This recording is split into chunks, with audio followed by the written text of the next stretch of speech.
la clé? Je l'avais dit à madame. Croyez-moi, comme je disais à l'instant à ces messieurs dames, c'est bien fini pour monsieur et pour la famille de madame. Ce qui est dit est dit. Si monsieur ne rentre pas ce soir, madame va partir dès demain matin en voyage et il faudra que tout le monde vide les lieux. Comment? Un soir? Madame a dit que lorsqu'elle serait plus là, il fallait qu'il ne reste plus personne dans l'appartement. Enfin, c'est insensé. On donne 8 jours à des domestiques. C'est que monsieur n'était pas un domestique. Un domestique, c'est travailleur, c'est syndiqué, c'est pas pareil. Cette fille est d'une insolence.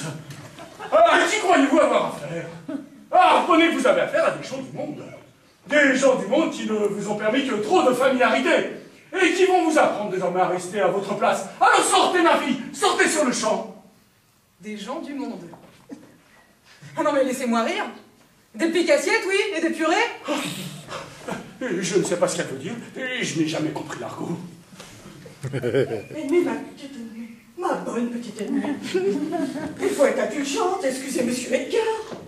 Vous savez comme il est original. C'est un vieil artiste. Je suis sûre, moi, qu'il n'a pas voulu vous offenser.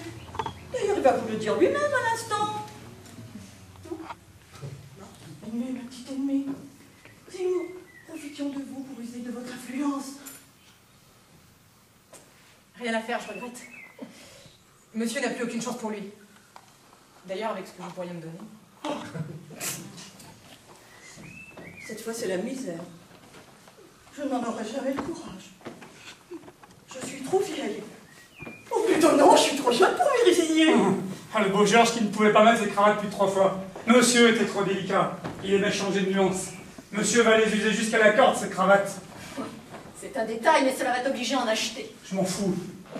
Je veux bien aller sans colle avec des trous aux fesses pour avoir le plaisir de voir monsieur dans la mouise. Il en crèvera, monsieur. Et les godasses à triple semelle, coin d'acier à 600 balles. Fini. Le très léger Richelieu Boscov dit pas plume à 89 francs en solde, boulevard Sébastopol. Et le petit pantalon à rayures avec le veston noir croisé du bon jeune homme, allez oust, dans le métro d'après le déjeuner qui sent la graisse froide. Et un patron sur le dos. Il en crèvera, monsieur. Toi aussi. Moi aussi. Consolé. Moi aussi, mais lui d'abord. Parce que Dieu merci, ton généreux ami Georges, il m'a habitué pendant ces 2 ans à avoir un patron sur le dos. Et mes 2000 francs, je te garantis qu'il les a fait gagner. Remarque que ça, c'est régulier, j'en aurais fait autant. Quand on fait vivre quelqu'un, que ça soit sa bonne ou son employé, il faut lui faire payer son argent en nature. C'est plus fort que soi. Mais lui aussi, il va payer en nature maintenant.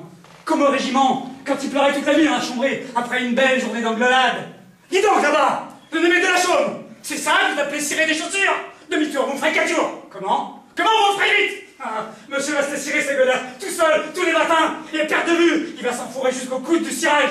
Monsieur va en baver comme il n'en a jamais bavé. Tais-toi, tu m'écœures. Non, je ne me dirai pas. Tu ne peux pas savoir ce que c'est d'avoir un copain qui est plus beau que vous, plus malin que vous à l'école, et qui après devient riche par-dessus le marché. C'est ça qui doit être beau dans les révolutions, tu vois, même si on s'en fout comme moi, voir crever ceux qui étaient heureux.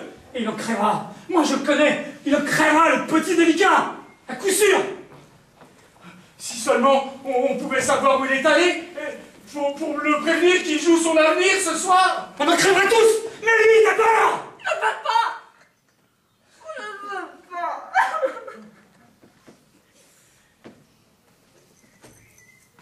Je l'ai suivi l'autre jour. Il a loué une maison près de Paris, 32 rue du Guesclin, sans lice.